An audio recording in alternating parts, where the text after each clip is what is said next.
समय होगा कि हम प्रभु के वचन में चलेंगे और आप सभी मेरे साथ निकालिए दूसरा कुरिन्थियों अध्याय 11 1 से 15 वचन को आज के इस दिन में हम देखेंगे। दूसरा कुरिन्थियों अध्याय 11 वचन 1 से 15। दूसरा कुरिन्थियों अध्याय 11 प्रभु के वचन में इस प्रकार से लिखा है, यदि तुम मेरी थोड़ी सी मूर्खता सह लेते तो क्या ही भला होगा।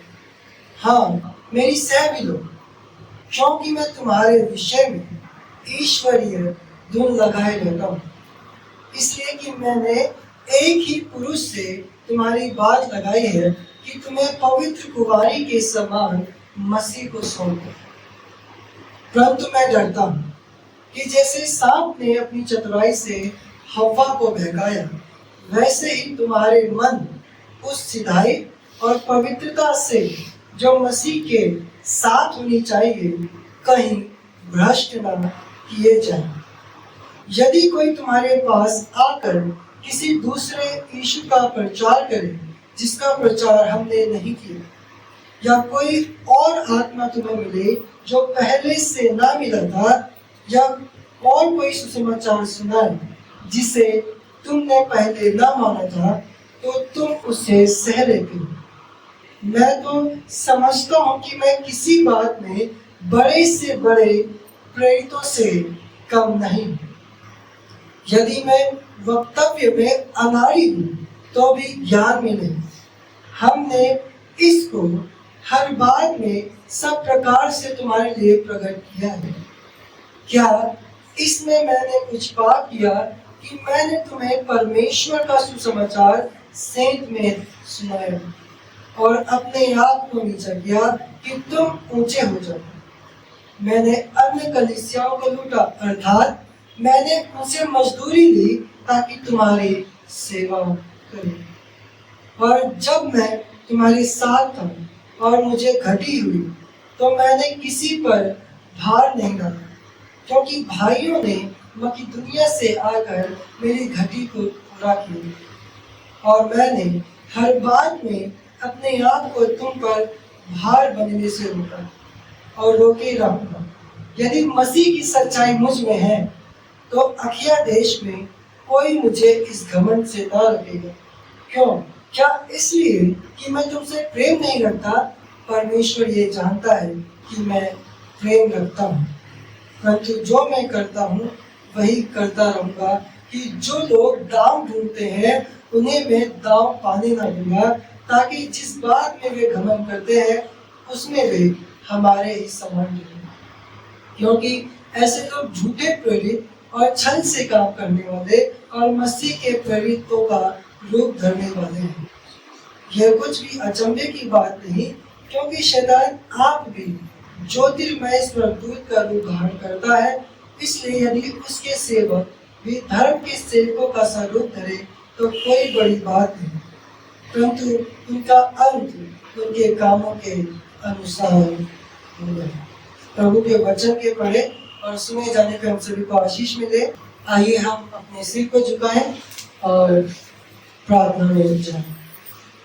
पिताजी, हम आपका हृदय से धन्यवाद देते हैं आज के इस दिन के लिए। प्रभु परमेश्वर, प्रभु आपका वचन कहता है कि संपूर्ण पवित्र शास्त्र परमेश्वर आपकी प्रेरणा से लिखा गया है और ये सिखाने के लिए, सुधारने के लिए, धार्मिकता की शिक्षा के लिए लाभदायक है। इसलिए प्रभु परमेश्वर, हम आपसे विनती और प्रार्थना करते हैं, जब आज हम आपकी वाणी को, आपके वचन को सुनते हैं, तो प्रभु परमेश्वर प्रार्थना करते कि हम उसे ध्यानपूर्वक सुन सके और प्रभु उसे अपने हृदय में बसा सके। और प्रार्थना करते कि आप हमारी सहायता करें ताकि हम आपके वचन पर चल सकें। प्रभु, आप हमारे अंदर के पापों को अपने वचन के द्वारा उजागर कीजिए। और प्रभु, जब आप हमारे पापों को हमें दिखाते हैं तो प्रभु परमेश्वर, हम अपने पापों को मानते हुए आपके पास आ सके। प्रभु आप हमारी सहायता और हमारी मदद कीजिए। इस आज के इस वचन को समझने में हमारी सहायता कीजिए। इस प्रार्थना को यीशु मसीह के नाम से आमीन। तो पिछले खंड में हमने देखा था कि जो पौलुस है वो क्या करता है, झूठे शिक्षक की बातों का खंडन करता है जो उसके विरोध में करते थे। पिछले खंड में हमने क्या देखा था कि जो पौलुस है वो उन झूठे शिक्षकों का जो कुरिन्थ की कलीसिया में थे उनकी बातों का खंडन करता है। क्या करता है? खंडन करता है। वो पौलुस को शरीर के अनुसार चलने वाला समझते थे। क्या से समझते थे? शरीर के अनुसार चलने वाला। उसे एक निर्बल और कमजोर व्यक्ति के रूप में समझते थे और वो क्या करते थे, वे अपनी प्रशंसा आप करते थे। क्या करते थे? अपनी प्रशंसा आप करते थे। और पौलुस उनकी उन सभी बातों का क्या करता है? खंडन करता है। वो कहता है कि मैं सीमा से बाहर घमंड नहीं करूंगा। और जब हम आज के इस खंड में आते हैं, आज के इस खंड में जो पौलुस है वो कुरिन्थ की कलीसिया के प्रति अपने प्रेम को, अपनी चिंता को और बोझ को प्रकट करता है। किस चीज को प्रकट करता है? कुरिन्थ की कलीसिया के प्रति अपनी चिंता, अपने प्रेम और अपने बोझ को, कुरिन्थ की कलीसिया के प्रति प्रेम, चिंता और बोझ को वो प्रकट करता है। और कुरिन्थियों के द्वारा पौलुस पर उठाए गए प्रश्नों को रखने के द्वारा वो क्या करता है, वो उन्हें अवसर देता है कि वे उन झूठे शिक्षकों को पहचाने और सावधान रहें। क्या करें? उन झूठे शिक्षकों को पहचाने और सावधान रहें। आज के इस खंड में हम क्या देखते हैं? पौलुस किस प्रकार से उनकी कलीसिया के प्रति चिंता करते हैं, उसको उससे प्रेम है। तो यहाँ पर हम क्या देखते हैं कि कितनी सच्चाई और खराई से पौलुस ने उनकी कलीसिया के लोगों की सेवा करी। तो आज के जो संदेश का जो हमारा विषय है, जो शीर्षक है, वो क्या है? एक सच्चा सेवक। क्या है? एक सच्चा सेवक। और जो पहली बात आज के इस दिन में देखेंगे हम, वो है एक सच्चा सेवक परमेश्वर के लोगों की चिंता करता है। एक सच्चा सेवक परमेश्वर के लोगों की क्या करता है? चिंता करता है, जिसे हम 1 पद से 6 पद में देखेंगे। ठीक है? तो जब हम इस खंड को पढ़ते हैं, जब हम इस 11वें अध्याय को पढ़ते हैं, तो जो पौलुस है वो क्या कहता है पहले पद में, यदि तुम मेरी थोड़ी सी मूर्खता सह देते तो क्या ही भला होता, हाँ मेरी सह भी। तो यहाँ पौलुस क्या कह रहा है? अपने आप को मूर्ख कह रहा है। ऐसा वो क्यों कह रहा है? हमें समझने की क्या है? आवश्यकता है। वास्तव में पौलुस क्या है? मूर्ख नहीं है। क्योंकि जब हम उसकी पत्रियों को पढ़ते हैं तो हम जान पाते कि कितनी ज्ञान की बातें और वचन की गहराई उसकी शिक्षा में है। लेकिन वो कुरिन्थ की कलीसिया की वजह से खुद को मूर्ख समझते, क्योंकि जो वहां पर झूठे शिक्षक थे, झूठे प्रेरित थे, वो पौलुस को क्या समझते थे? निर्बल, कमजोर, मूर्ख। इसलिए वो क्या कहता है कि भला होता तो कि तुम मेरी थोड़ी सी मूर्खता सह लेते। और क्यों सह लेते? आगे पौलुस बताते, क्योंकि मुझे तुम्हारी चिंता है, मेरे हृदय में तुम्हारे लिए क्या है? एक बोझ है। वो कहता है कि क्योंकि मैं तुम्हारे विषय में ईश्वरीय धुन लगाए रहता हूं। कैसी धुन? ईश्वरीय धुन। और जब यहाँ पौलुस ईश्वरीय धुन की बात कर रहा है तो इसका मतलब क्या है? आप क्या समझते हैं ईश्वरीय धुन का मतलब? यानी पौलुस चाहता है कि किस तरीके से कुरिन्थ की जो कलीसिया है वो प्रभु में बढ़े, उसकी आज्ञाकारिता में बढ़े, उसके प्रेम में बढ़े। किस तरीके से जो कुरिन्थ की कलीसिया है वो यीशु मसीह के चाल चलन में बढ़ती चली जाए। ठीक है? इसलिए जब हम आगे पढ़ते हैं इसका तो वो पौलुस क्या कहता है वहां पर, इसलिए कि मैंने एक ही पुरुष से तुम्हारी बात लगाई है कि तुम्हें पवित्र कुमारी के समान मसीह को सौंप दो। तो यहाँ वो हमें दो चित्र प्रदान करता है। इसका चित्र, दो चित्र प्रदान करता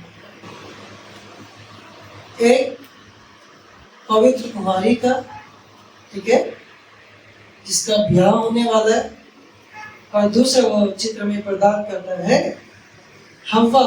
इसका हव्वा कि किस प्रकार से वो बहन गई। और ये किस लिए पौलुस कहता, ताकि जो कुरिन्थ की कलीसिया है वो समझे। क्या करे? समझे। तो जो पहला चित्र वो क्या है? एक कुंवारी का, जिसका ब्याह होने वाला है, जिसका दूल्हा आने वाला है ना। जैसे 10 कुंवारियों के जो दृष्टांत है, इसमें हम देखते हैं कि जो कुंवारी है वो दूल्हे से भेंट करने को निकली। ठीक है, तो यहाँ पर हम क्या देखते हैं कि जो पौलुस है वो कुरिन्थ की कलीसिया को एक दुल्हन के समान देखता है। किसके समान? दुल्हन के समान। कलीसिया को कई बार दुल्हन के रूप में दिखाया गया है। किसके रूप में दिखाया गया है? दुल्हन के रूप में, जिसका विवाह होने वाला है। क्या होने वाला है? विवाह होने वाला है। किससे? यीशु मसीह से। क्योंकि यीशु मसीह कौन है? हमारा दूल्हा है। जब दुल्हन का ब्याह हो जाता है तो वो अपने दूल्हे के साथ चली जाती है। ठीक है, जब दुल्हन का ब्याह हो जाता है तो वो अपने दूल्हे के साथ क्या कर ली जाती है? चली जाती है। तो यहाँ एक वही चित्र पौलुस हमारे सामने रखता है हमें समझाने के लिए। ठीक है, वो कहता है कि मैंने एक ही पुरुष से तुम्हारी बात लगाई है। ठीक है, कि तुम्हें पवित्र कुमारी के समान, कैसी कुमारी के समान? पवित्र कुमारी के समान मसीह को सौंप। आप देखिए कि पौलुस की इच्छा, पौलुस की चिंता कुरिन्थियों के विषय में क्या है, कि वो उन्हें मसीह के सामने पवित्र और निर्दोष बनाकर प्रस्तुत कर सके। इसलिए जो पौलुस है वो हर एक भरसक प्रयास करता है कि कुरिन्थ की कलीसिया मसीह की आज्ञाकारिता में, उसकी पवित्रता में और पवित्र चाल चलन में बढ़ सके। इसलिए वो कलीसिया के लिए क्या कर रहा है? दुख उठा रहा है। क्या कर रहा है वो? कलीसिया के लिए दुख उठा रहा है, इतनी यात्राएं कर रहा है, इतनी कठिनाइयां झेल रहा है, ताकि जो कलीसिया है वो पवित्र बने, मसीह के लायक बने।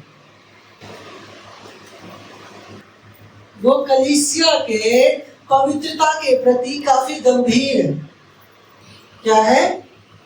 कलीसिया की पवित्रता के प्रति काफी गंभीर। क्योंकि जो पवित्रता है, मेरी बात ध्यान से सुनेंगे, ये बात कोई नहीं बताएगा। जो पवित्रता है वो आत्मिक उन्नति का एकमात्र चिन्ह है। मैं क्या बोल रहा हूँ? यदि आपके जीवन में पवित्रता नहीं है तो इसका मतलब है कि आप प्रभु में उन्नति नहीं कर रहे। यदि आप उसकी आज्ञाकारिता में नहीं चल रहे हो तो इसका मतलब यह है कि आप आत्मिक रूप से नहीं बढ़ रहे, चाहे आपके पास कितने भी आत्मिक वरदान क्यों न हो। आत्मिक वरदान आत्मिक उन्नति का प्रमाण नहीं है। आप सोचते हैं ना कि ये तो बहुत बड़े बड़े आश्चर्य काम करता है, तो ये क्या है? बहुत आत्मिक व्यक्ति है। ऐसा नहीं है। ये हमारी मनोधारणा क्या है? गलत है। एक सच्चा आत्मिक जन वही है जो प्रभु की आज्ञाओं में चलता है। ठीक है, एक सच्चा आत्मिक जन वही है जो प्रभु की पवित्रता में चलता है। इसलिए जो जितने भी प्रेरित हुए यीशु मसीह के, उन्होंने कलीसिया को जब पत्र लिखा तो किसने लिखा? ताकि जो कलीसिया है वो परमेश्वर की पवित्रता में बढ़े। जैसे पतरस भी कहता है कि पवित्र बनो क्योंकि तुम्हारा बुलाने वाला पवित्र है। और पौलुस ने और भी पत्रियां लिखी जिसमें वो कलीसिया को संबोधित करता है, उन्हें उत्साहित करता है कि वो मसीह के में चले, मसीह के प्रति आज्ञाकारी बने रहें, उसकी पवित्रता का, उसकी धार्मिकता का पीछा करें। ठीक है, तो यहाँ पर क्या है पौलुस के अंदर में कुरिन्थ की कलीसिया के लिए एक चिंता है, ठीक है। और उस चिंता को हम आगे भी देख सकते हैं, ठीक है, जिसे वो हव्वा के उदाहरण के द्वारा हमें दिखाता है। 3 पद में वो क्या कहता है, परंतु मैं डरता हूं, क्या है वो क्या कह रहा है, परंतु मैं डरता हूं कि जैसे सांप ने अपनी चतुराई से हव्वा को बहकाया, वैसे ही तुम्हारे मन उस सिधाई और पवित्रता से जो मसीह के साथ होनी चाहिए कहीं भ्रष्ट ना किए जाए, ठीक है। लेकिन तो पौलुस क्या चाहते कि जो कुरिन्थ की कलीसिया है वो परमेश्वर के सामने पवित्रता के साथ उपस्थित हो, लेकिन वो क्या कर रहा है, वो कह रहा है कि मैं डरता हूं कहीं जैसे सांप ने हवा को बहकाया वैसे तुम भी बहक ना जाओ। क्यों ऐसा लोग है, क्योंकि कुरिन्थ की कलीसिया में बहकाने वाले लोग आ गए, ठीक है। कुरिन्थ की कलीसिया में बहकाने वाले लोग आ गए जो एक गलत सुसमाचार को सुन रहे थे, ठीक है। जो लोगों को पौलुस के खिलाफ जो सच्चे सुसमाचार का प्रचारक था, जो परमेश्वर का एक सच्चा सेवक था, उसके खिलाफ भड़का रहे थे। इसलिए पौलुस क्या कहता है, मैं डरता हूं कि कहीं तुम भी बहक न जाओ जैसे हवा बह गई। शैतान ने कैसे बड़ी चतुराई से हवा को बहकाया। उसने क्या किया, परमेश्वर की आज्ञा में संदेह को उत्पन्न किया। क्या ये सच है कि परमेश्वर ने कहा कि तुम इस फल को खाओगे तो नहीं मरोगे, है ना। इस तरीके से परमेश्वर की आज्ञा को क्या कर दिया, उसने एक शंका में बदल दिया। किसमें बदल दिया, एक शंका में। और उसके उपरांत क्या हुआ कि हवा बहक गई और उसने उस फल को खुद भी खाया और अपने पति को भी खिलाया, जिससे संपूर्ण मानव जाति पाप के वश में आ गई, ठीक है। तो पौलुस भी कलीसिया के प्रति चिंतित है, कहीं ये कुरिन्थ की कलीसिया भी जिनके बीच में ये झूठे शिक्षक आ गए, झूठे उपदेशक आ गए हैं, वो उनके प्रभाव में आ रहे और उसे डर था कहीं कलीसिया, जो कुरिन्थ की कलीसिया, वो भी बहक ना जाए, वो परमेश्वर की पवित्रता से दूर ना हो जाए, ठीक है। तो जो पहली बात हमने देखी इसका वो क्या है, एक सच्चा सेवक परमेश्वर के लोगों की चिंता करता है, ठीक है। एक सच्चा सेवक परमेश्वर के लोगों की चिंता करता है। आप जांचिए उन सेवकों को जिन्हें आप सुनते हैं, ठीक है। मैंने पिछली बार भी बोला था ना कि आप YouTube पर ऐसे प्रचारकों को सुनते हैं जो आपके फेवरेट हैं, ठीक है। आप उनके विषय में एक शब्द भी उनके खिलाफ सुनना पसंद नहीं करते, चाहे वो कितने भी गलत शिक्षा क्यों ना दे, ठीक है। चाहे वो कितनी भी गलत शिक्षा क्यों ना, प्रियो हमें जागरूक रहने की क्या है, जरूरत है। देखिए पौलुस भी उन झूठे शिक्षकों के खिलाफ बोल रहा है जो कलीसिया में आकर कलीसिया को भड़का रहे थे, ठीक है। कुछ लोग कहते हैं कि हमें दूसरों का न्याय नहीं करना, लेकिन हमें क्या करना है, ऐसे लोगों को जांचने की जरूरत है जो कलीसिया को तोड़ने का काम करते हैं, जो कलीसिया में झूठी शिक्षा फैलाते हैं। हम उन पे दोष नहीं लगा रहे, बल्कि हम उन्हें जांच रहे। यदि हम आपको बता रहे हैं उनके बारे में तो इसका मतलब नहीं कि हम उन पे दोष लगा रहे, लेकिन हम आपको उनके प्रति सावधान करें,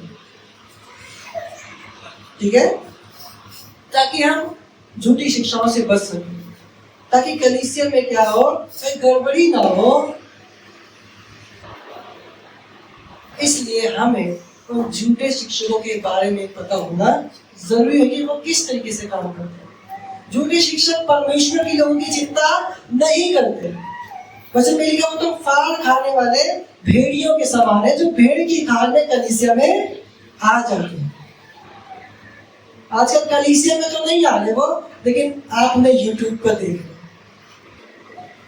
आप किसको देख रहे हैं, किसको सुन रहे हैं, हमें सावधान रहना।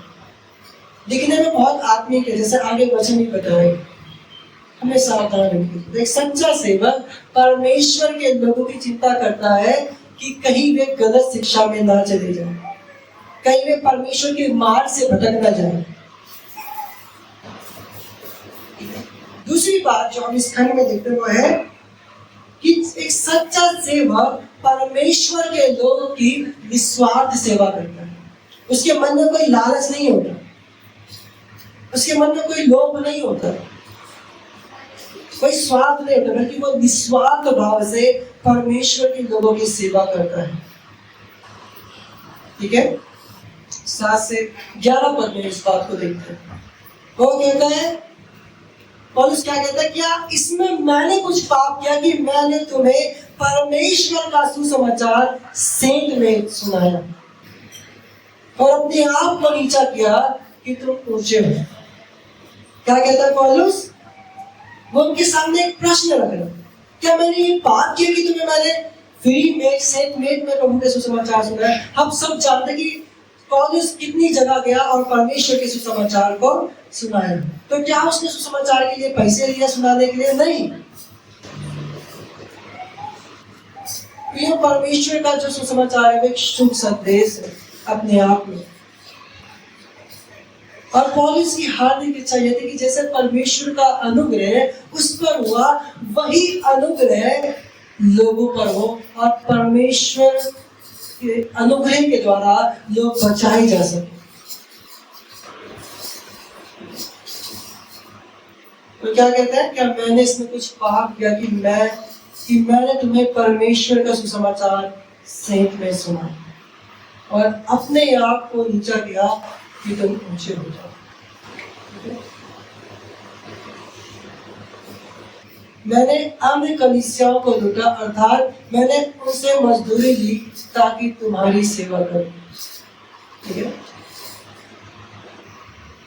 पौलुस ने कुरिन्थ की कलीसिया से कुछ नहीं, बल्कि दूसरी कलीसियाओं से उसने क्या किया, उनके लिए दान को इकट्ठा किया ताकि वो कुरिन्थ में सेवा कर सके।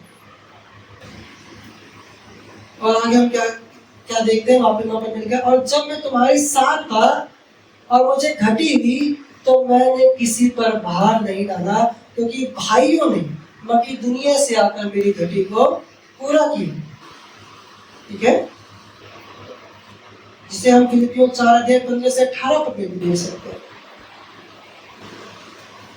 ठीक है, मैंने हर बात में अपने आप को तुम पर भार बनने से रुका और रोके रहूंगा। तो ये क्या दिखाता है कि जो पौलुस है वो कलीसिया की जो सेवा है वो बिना किसी लालच के, बिना किसी स्वार्थ के करता है। उसको क्या पड़ी है कलीसिया के लिए दुख उठाने की। वो कुरिन्थ नगर में 1.5 साल तक रहा। कितने साल तक? 1.5 साल तक। और वहां उसने सुसमाचार लोगों को सुनाया। उसको क्या लाभ हो रहा है? बिना किसी लाभ के, बिना किसी लालच के क्या कर रहा है? सुसमाचार को सुना रहा है। लेकिन जब हम आज के समय में देखते हैं लोगों को, लोग क्या करते हैं? लोग प्रार्थना करने के भी पैसे लेते हैं। क्या कर रहे हैं? प्रार्थना करने के भी पैसे ले रहे हैं। आशीषित तेल, आशीषित पानी बेच रहे हैं, जो सरासर क्या है? गलत है और परमेश्वर के वचन के खिलाफ है। ठीक है, उन्होंने बहुत सारी चीजें बना रखी जिसके द्वारा से वो देखते हैं। ये जो परमेश्वर का सुसमाचार है वो क्या है? सबके लिए एक मुफ्त है। वो इसलिए है ताकि लोग प्रभु के पास आ सके, लोग अपने पापों से फिरे और प्रभु के पास आए, उससे क्षमा मांगे। प्रभु का जो सुसमाचार वो व्यापार के लिए नहीं है, वो स्वयं के लाभ के लिए नहीं, वो लाभ कमाने का साधन नहीं है। हमारी जो बीपीसीएफ की कलीसियाएं हैं, ठीक है, हम लोग भी ऑफरिंग देते हैं, लेकिन वो सारा पैसा कलीसिया के लिए खर्च होता है। आप सब भी जानते हैं कि जो पास्टर्स हैं वो भी परमेश्वर के लिए भेंट देते हैं, परमेश्वर की कलीसिया के लिए भेंट देते हैं। अगर मैं यहाँ सेवा कर रहा हूँ या कोई भी जन सेवा कर रहा है तो इसमें हमारा कोई लाभ नहीं है, क्योंकि परमेश्वर का जो सुसमाचार है वो सेंट मेल में हमें दिया गया है। ठीक है, तो हम यहाँ पर क्या देखते हैं, जो परमेश्वर का जो सच्चा सेवक है वो परमेश्वर की सेवा सेंट मेल में करता है, बिना किसी स्वार्थ के करता है, बिना किसी लोभ और लालच के करता है। ठीक है, और तीसरी जो अंतिम बात हम देखते हैं इस खंड में वो है कि परमेश्वर का जो जन है वो परमेश्वर की सेवा सच्चाई और खराई से करता है। कैसे करता है? सच्चाई और खराई से। 10वें पद में लिखा है, यदि मसीह की सच्चाई मुझ में है तो अखया देश में कोई मुझे इस घमंड से ना रोकेगा। क्यों? क्या इसलिए कि मैं तुमसे प्रेम नहीं रखता, पर परमेश्वर ये जानता है कि मैं प्रेम रखता हूँ। ठीक है, तो जो पौलुस है वो परमेश्वर की सेवा सच्चाई और खराई से करता है। उसके हृदय में कुरिन्थ की कलीसिया के लिए और बाकी अन्य कलीसियाओं के लिए क्या है? प्रेम है। वो वास्तव में उनसे प्रेम करता है, इसलिए वो उनके लिए कलीसिया के लिए दुख उठाता है।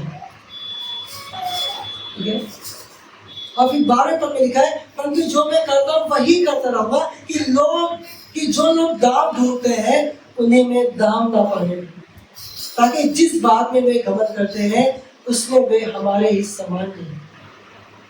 तो पौलुस के कहने का मतलब क्या कि मैं उसी सच्चाई और खराई के साथ सेवा करूंगा जैसे मैं करके आया हूं, ताकि कोई भी मुझ में कोई दाम ढूंढने न पाए, कोई मुझ में कोई दोष न ढूंढने पाए। उसी सच्चाई और खराई के साथ मैं क्या करूंगा? परमेश्वर की सेवा करूंगा। अब आगे पदों में वो इन बातों को कहने के पश्चात कुरिन्थ की कलीसिया को सावधान करता है। ठीक है, वो कहता है क्योंकि ऐसे लोग जो अपने आप में घमंड करते हैं, जो अपने आप को बड़ा प्रेरित करते हैं, उनके विषय में पौलुस क्या कहता है? क्योंकि ऐसे लोग झूठे प्रेरित और छल से काम करने वाले हैं। वो कैसे प्रेरित है? झूठे प्रेरित। और कैसे काम करने वाले? छल। उनके मन में ही छल है। वो वास्तव में दिखा रहे कि वो परमेश्वर की सेवा करते हैं, लेकिन वो वास्तव में परमेश्वर की सेवा नहीं करते। उनके हृदय में कहीं ना कहीं छल है। ऐसे मैंने बहुत से सेवकों को देखा। और पौलुस उनके विषय में एक और बात कहता है, वो कहता है और मसीह के प्रेरितों का रूप धरने वाले। क्या है? वो रूप धरने वाले मसीह के प्रेरितों का। वास्तव में वो प्रेरित नहीं है, वो ढोंगी है। वो मसीह के सेवक होने का ढोंग करते हैं। हमें ऐसे लोगों को परखना है जो मसीह का, खुद को मसीह का सेवक कहता है। आजकल एक टाइटल चला था मैन ऑफ गॉड। खुद को मैन ऑफ गॉड कहते हैं। क्या कहते हैं? मैन ऑफ गॉड, अपोस्टल ये, प्रॉफिट ये। ठीक है, टाइटल रखते हैं। लेकिन मुझे और आपको परखना है कि क्या वे वास्तव में परमेश्वर के सच्चे सेवक हैं। क्यों परखना है? क्योंकि 14वें पद को देखिए आप मेरे साथ, वहां पे क्या लिखा है? ये कुछ अचंभे की बात नहीं, क्योंकि शैतान आप भी ज्योतिर्मय स्वर्गदूत का रूप धारण करता है। क्या कहता है? शैतान खुद भी ज्योतिर्मय स्वर्गदूत का रूप धारण करता है। शैतान डरावना से बन के नहीं आता मेरे सामने, बल्कि बहुत खूबसूरत, ठीक है, वो बनकर आता है। क्या वहां पे क्या लिखा है? ज्योतिर्मय स्वर्गदूत का रूप धारण करता है। ठीक है, लेकिन उसका मकसद क्या होता है? उसका मकसद होता है, यीशु मसीह कहता है शैतान केवल घात करने और नाश करने को आता है। उसका मकसद यही है कि विश्वासियों को और चुने हुए को भरमाए। वो इस कोशिश में रहता है कि जो हम क्या है, नष्ट हो जाए। लेकिन वो कैसे आता है? रूप बदल। और उसी तरीके से, उसी प्रकार से ये जो झूठे शिक्षक हैं, ये जो झूठे सेवक है वो सच्चे सेवकों का रूप धारण करके आते हैं। कैसे सेवकों का?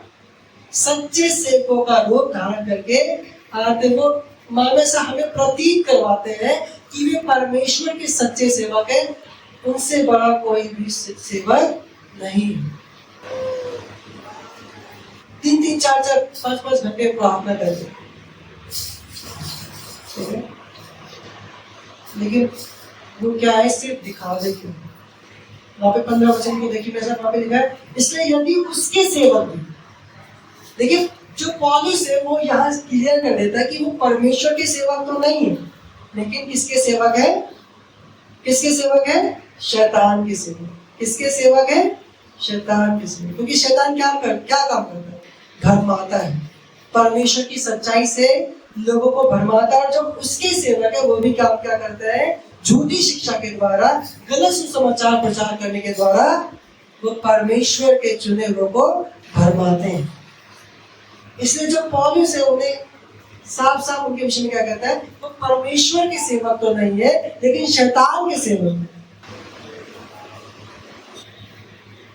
आप में से कुछ लोग ऑफेंड होंगे, ठोकर खाएंगे, क्योंकि आप भी ऐसे लोगों को सुनते हैं। अगर मैंने उनका नाम ले लिया तो आपको शायद बुरा लगेगा, लेकिन सच्चाई यही है कि वो परमेश्वर के सेवक नहीं। जो भी गलत तरीके से वचन को प्रस्तुत करते हैं, गलत शिक्षा देते हैं, तो सब क्या है? ये सब शैतान की ओर से। क्योंकि उनका काम क्या है? परमेश्वर की सच्चाई को बदल देना, परमेश्वर के लोगों को वचन की सच्चाई से भटका देना। ठीक है? इसलिए यदि उसके सेवक भी धर्म के सेवकों का स्वरूप धारण करें तो कोई बड़ी बात नहीं, परंतु उनका अंत उनके कामों के अनुसार होगा। उनका अंत उनके कामों के अनुसार परमेश्वर उनका न्याय करेगा। क्या करेगा? परमेश्वर उनका न्याय करेगा। वो अपने आप को परमेश्वर का सच्चा सेवक कह सकते हैं। ठीक है? हो सकता है वो बड़े बड़े अद्भुत काम भी करते हैं, ठीक है, वो प्रार्थना करते हो और लोग चंगे भी हो जाते हैं, लेकिन ये आवश्यक नहीं कि वो परमेश्वर के सच्चे सेवक हैं। क्योंकि मत्ती 7:21 में क्या लिखा है कि बहुत से लोग आएंगे और कहेंगे कि हे प्रभु, हे प्रभु। यीशु मसीह क्या कहेंगे? तुम मुझे हे प्रभु क्यों कहते हो? बहुत से लोग आएंगे जो से हे प्रभु कहते हैं। यीशु मसीह ने कहा कि तुम में से जो मुझे हे प्रभु कहता है, हर कोई स्वर्ग के राज में प्रवेश नहीं करेगा, केवल वही जो मेरे पिता की इच्छा पर चलता है। परमेश्वर की इच्छा क्या है? कि हम मसीह यीशु में पवित्र बने, उसकी आज्ञाओं पे चले। ठीक है? और यीशु मसीह क्लियर कर देते कि बाद में लोग आएंगे, कहेंगे कि हे प्रभु, क्या हमने तेरे नाम से दुष्ट आत्माओं को नहीं निकाला? क्या हमने तेरे नाम से बड़े बड़े अद्भुत चिन्ह और चमत्कार नहीं किए? यीशु मसीह को क्या कहेगा पता है? कि हे कुकर्मियों, मैं तुम्हें नहीं जानता, मेरे पास से चले, मेरे पास से चले। हम लोग ऐसे सेवकों से प्रभावित हो, क्या होते हैं? भैया देखो ये तो कितने बड़े बड़े चिन्ह चमत्कार कर रहे हैं, बहुत प्रभावित होते हैं। लेकिन आप जांचिए कि क्या वो सच्चाई से परमेश्वर के वचन का प्रचार कर रहे हैं।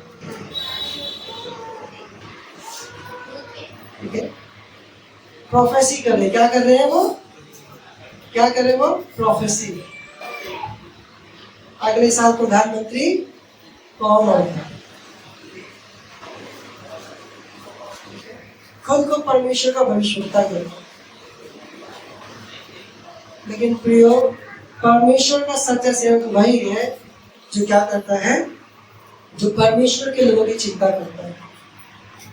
वो नहीं चाहेगा कि कलीसिया में कोई गलत शिक्षा है, वो नहीं चाहेगा कि कलीसिया भटक जाए।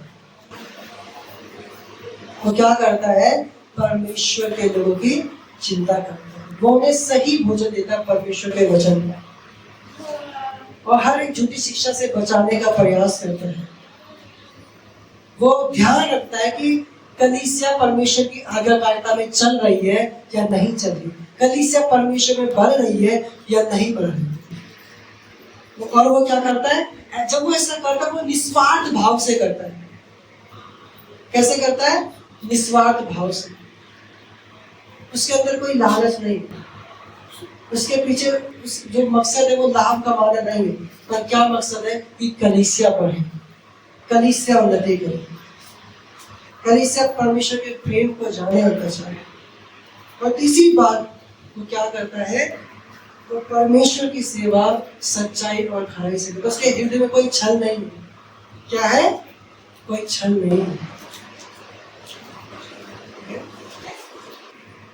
तो आज का संदेश हमारे लिए हमें परखना है कि परमेश्वर का सच्चा सेवक कौन है, और हमें ऐसे झूठे शिक्षकों से सावधान रहना है जो अपने आप को सच्चा सेवक होने का दावा करता है। हमें उन्हें परखना है इन 3 बातों से जो आज हमने परमेश्वर के वचन में देखी। ठीक है, परमेश्वर आप सभी को आशीष दे। आइए हम प्रार्थना में चले। प्रभु जी, हम धन्यवाद देते हैं आज के इस वचन के लिए। प्रभु जी, जब हमने आज एक सच्चे सेवक के बारे में सुना और सीखा कि एक सच्चा सेवक परमेश्वर कलीसिया की चिंता करता है, एक सच्चा सेवक निस्वार्थ भाव से बिना किसी लालच के प्रभु परमेश्वर वो आपकी सेवा करता है। एक सच्चा सेवक सच्चाई और खराई से, ना कि छल के साथ आपकी सेवा करता है। प्रभु, कई मायने में हम भी आपके सेवा करते हैं। वो देखिए, हम एक दूसरे की चिंता कर सकें प्रभु, हम बिना किसी स्वार्थ के आपकी सेवा कर सकें प्रभु, हम सच्चाई और खराई से आपकी सेवा कर सकें। आप दया करें और अपना अनुग्रह करें प्रभु। आप हमारी सहायता करें ताकि हम झूठे शिक्षकों की शिक्षाओं से और उन शिक्षकों से भी सावधान रह सकें। दया करें प्रभु, अपना अनुग्रह करें। धन्यवाद करते हैं प्रभु, अपने हमारी सारी प्रार्थना को सुना है। प्रार्थना मिलती प्रभु यीशु मसीह के नाम से। आमीन।